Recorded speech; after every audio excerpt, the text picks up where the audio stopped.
સુરત શહેરમાં હોળીની પૂર્વ સંધ્યાએ ગુટખા માવાની હોળી દહન કરીને લોકોને વ્યસન મુક્ત રહેવા માટેનો સંદેશો પાઠવવામાં આવ્યો।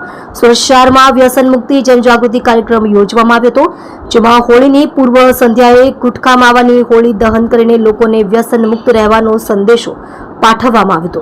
સુરત શહેરમાં શ્રી સૌરાષ્ટ્ર પટેલ સેવા સમાજ સુરત અને શ્રી સુસંસ્કાર દીપ યુવા મંડળ સુરત દ્વારા વ્યસન મુક્તિ જાગૃતિ કાર્યક્રમ યોજવામાં આવ્યો હતો, જેમાં હોળીની પૂર્વ સંધ્યાએ વ્યસન મુક્તિ જાગૃતિ માટે નશીલા પદાર્થોનું દહન કરીને લોકોને વ્યસન મુક્ત રહેવા માટે અપીલ કરવામાં આવી હતી। હોલિકા દહન પર્વ નિમિત્તે વ્યસન મુક્તિ જાગૃતિ અભિયાનમાં ભાગરૂપે ગુટખા માવાની હોળી દહન કરીને લોકોને વ્યસન મુક્ત રહેવા માટેનો સંદેશો આપવામાં આવ્યો હતો।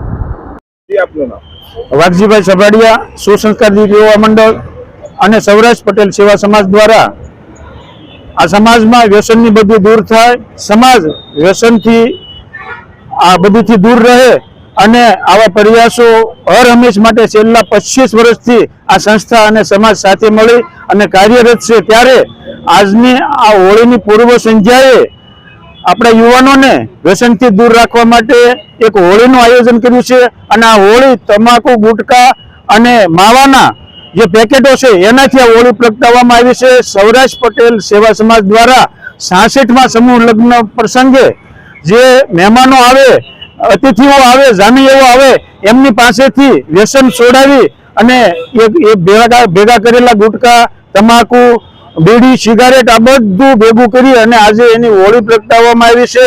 અને હોળી એટલા માટે પ્રગટાવવામાં આવી છે કે આ સમાજના યુવાનો, આ માનવ સમાજ વ્યસનથી કેટલો બરબાદ થઈ રહ્યો છે, કેટલું દુઃખ અને પીડા ભોગવી રહ્યો છે, એ પીડા ખરેખર સમાજથી જોવાતી નથી। એ પીડા દૂર કરવા માટે આ પ્રયાસો કરવામાં આવી રહ્યા છે।